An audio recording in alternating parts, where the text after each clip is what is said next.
Hey guys, welcome to a What's Up Wednesday. This is our first What's Up Wednesday. It, I think, is June 10th of the year 2020.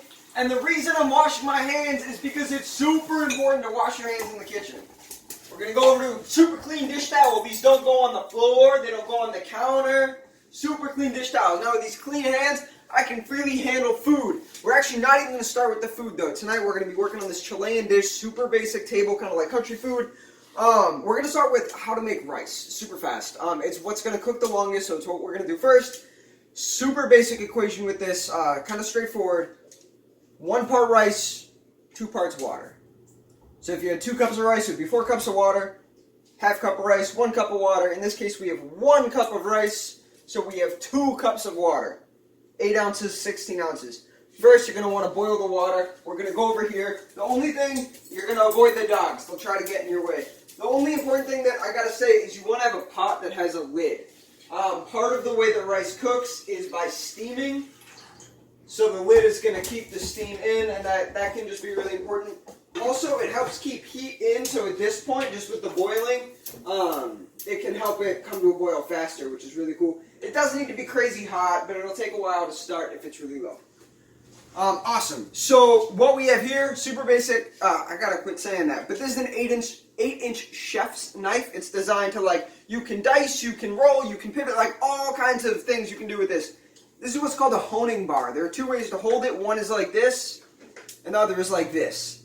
I'm just going to use it like that, just so it doesn't slip around on the table. You can put a wet cloth down if you prefer that. But you're basically going to make a J sort of shape with this, 7 times on each side. And that's going to straighten out the steel. So like that. 3, 4, 5, 6, 7. And then we're going to go to the other side. 1, 2, 3, 4, 5, 6, 7. Story goes you want about a 15-degree angle. I don't think it super matters. I'm just going to go and run this under water quickly,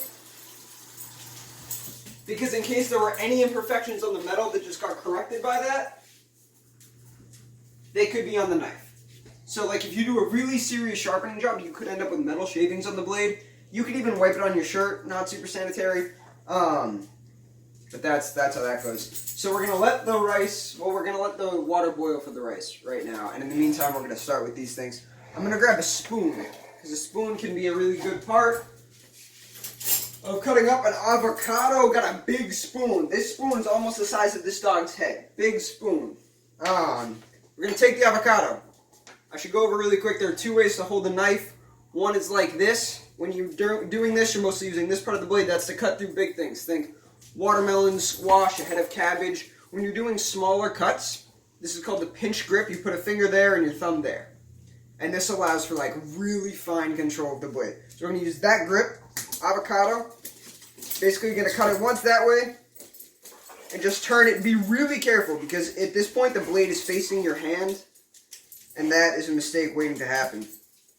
You're going to keep your hand out of this. You're going to kind of thwack this. That's the official word. You're going to thwack it right onto that piece of the avocado pit. Turn it, avocado pit comes right up. You're going to run over here to your super handy compost. Take your lid off your compost. Take the avocado pit off. You put it right in. Done. Good. Awesome. I am going to take a second, just super quick, because I've already handled a few materials, to wash my hands again, because in a minute, I'm going to be putting my hands directly on the meat of that avocado, which is beautiful, but sort of the more contacts, the more surfaces that you come in contact with, that's just something I'm mindful of. Dogs are welcome in the kitchen here. It's important not to feed them from the cutting board or the table, because then they'll be excited every time they see a cutting board or meal time. You step around them. So what we're going to do, we're going to take a spoon. We're going to take the avocado. This avocado is halved. You're sort of just going to spoon it out really quick. Whoopah! Just like that. A little bit of skin still on that. That's fine. We're not going to eat it. We're just going to take it right out. I'm going to put that on the table. Clean the table later. Other avocado half. Same idea. We're going right around the edge of it. Yep, right around the edge of it. Ready? And then whoopah!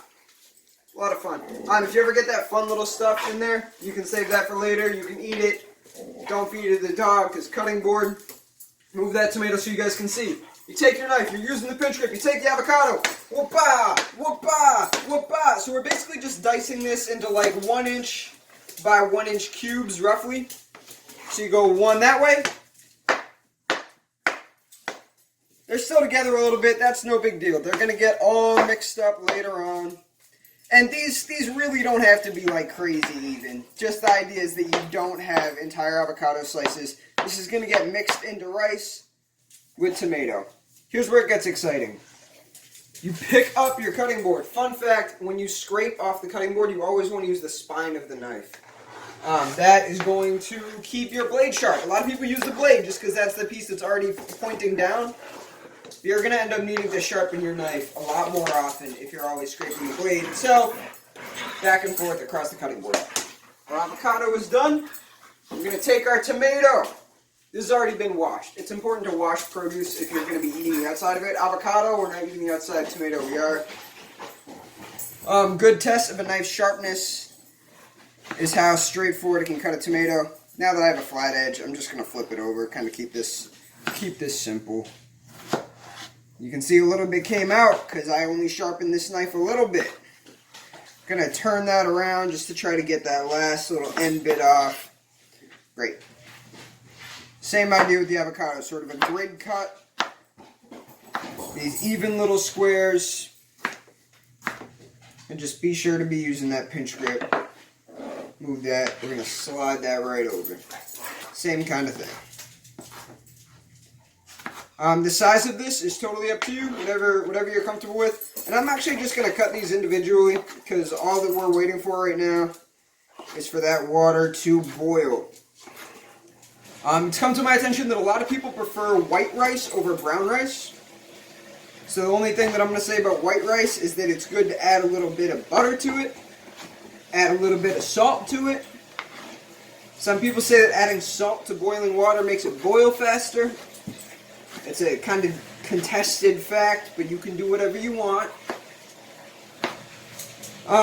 White rice takes, I think it's 16 to 18 minutes to cook, like just shy of 20, a little bit more than 15. Brown rice takes about 45 minutes to 50. We're going to be cooking brown rice on my end, just because that's what we have here right now. But if you're participating in this program, you should be receiving white rice by delivery. Again, we're using the spine of the knife. We're just going to shoot that in there. We're going to try to drop this. Hey guys, just washing the hands real quick. It's the kind of thing you gotta do. It's just, it's good practice in the kitchen. What's really exciting is that the water is boiling. A watch pot never boils, so you just turn your back to it. You let that water know you're not watching it at all. You try to move around the dogs who are just being ridiculous. What we're going to do, we're going to take a little butter. We're going to take a little brown rice. Again, that's 1 cup of rice because we have 2 cups of water in here.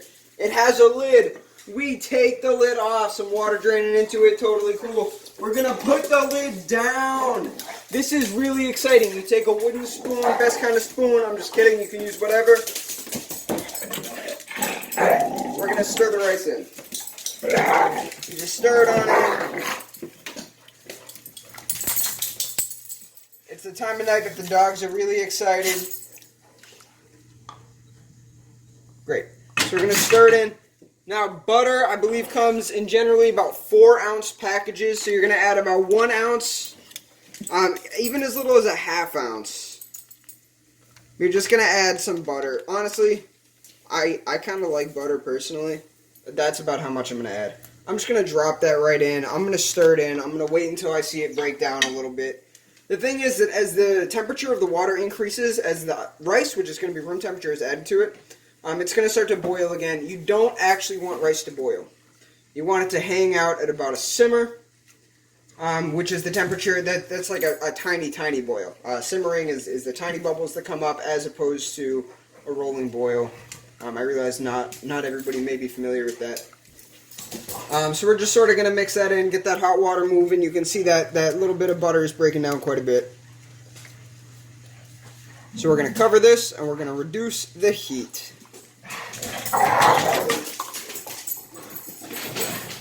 Cover that right up. You can take a look.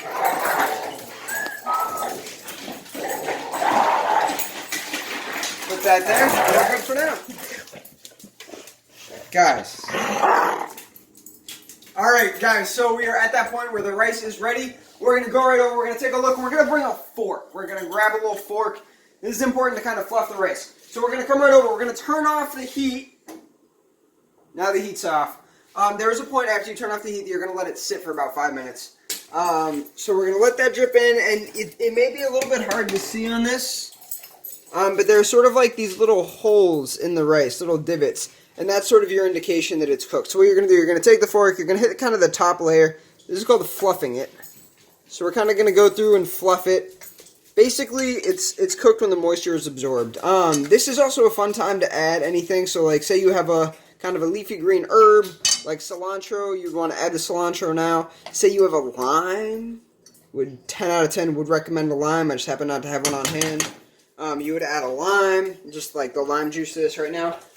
And now that we've fluffed it, we're going to put the lid back on. We're going to give it about 5 minutes. So, you know, check your watch or whatever. I'm really fortunate. It's exactly 6:15, so I know that at exactly 6:20, that's going to be good to go. What's exciting now is that we get to fry the eggs. So, we're not going to show you guys chickens today. But there are some chickens that we would love to show you. In the meantime, we're going to go in here. You're going to grab your favorite pan. Whatever pan you cherish the most. I like this one, it has a fun handle. Fun pan, good pan. You're going to take the pan. Let's see. Put it there. I'm going to move over this stock pot really quick. That's called the stock pot, by the way, because it holds a lot of water, like a stock. Great for soups, stews. You can tell it's getting a little busy. Happens sometimes. You're going to heat that up. You're going to give it a few minutes to get warm. You can tell when it gets warm by passing your hand over. It might be a little warm right now, but that's not where we're going to get. Once that gets warm, add a little bit of olive oil, or vegetable oil, or butter, whatever sort of fat you want to use. Spray oil is one thing that a lot of people might use. Just take it off the burner if you're going to add spray oil, because my understanding is that that's often heavier than air, which means that it might sink, and if you're working with exposed flame, it's just better to kind of separate those two. So again, we're going to let that warm up. We're going to add a little bit of something fatty, and then we're going to fry some eggs. Alright folks, we have some fancy wholesale olive oil. By fancy, I mean it's olive oil. In the packages distributed to you, you should have... Now that is too much. You should have your own things. I have a little bit of water on my hands, which you don't want usually doing this. You can maybe hear that crackling that's happening. That's where the oil and the water are coming together, which is not great. You do really want to use a little less oil than this, but, you know, it's fine. It's one of those things. I've learned that in Italy, people use a lot of oil. So somewhere in the world, lots of oil is totally fine. There are two ways to crack an egg. I used to always crack it sort of like on the lip of something because it makes sort of a straight shot into the egg. I've recently learned that this isn't really a huge concern, just like a fun fact. If you have any bacteria on the outside of the shell, you're more likely to help that bacteria get in, and then when you crack it, that could be in what you're cooking. I've never had that happen. I've never gotten sick from cooking eggs, but I can appreciate the concern. I think that came from some fancy chef who writes a lot. The other thing is that it can risk getting shell in food. So what I've seen more of lately is people cracking it on a flat surface, which I did not think you can do, but you can apparently do. So actually, we're going to take a spatula first. We're going to be ready with the spatula, which we're just going to, it's right there. That's what happens when you look in the wrong place. 2 little pounds. Open it up with your fingers. There it is. It's right in there now. See, and that yolk is intact. We'll just put that right in there. Going to turn the heat down a little. It feels like it's overreacting. And basically, you're just going to want to move it around to make sure that that white is sort of starting to congeal and that yolk isn't sticking. If the yolk is able to move while it's frying, you know you're in a super good place. So the fact that we're able to move it like that is really good. You're kind of looking for this to separate up a little bit, the way that those bubbles are happening and it's sort of bouncing around. That's really happy. Only thing is you can see with some of this sort of translucent texture on top, that it's not totally cooked. So we're going to shoot the spatula right under it. We're going to try to get control of that egg. Ready? And then we're going to flip it right over. Once it flips, you're pretty much good. You can turn off the heat.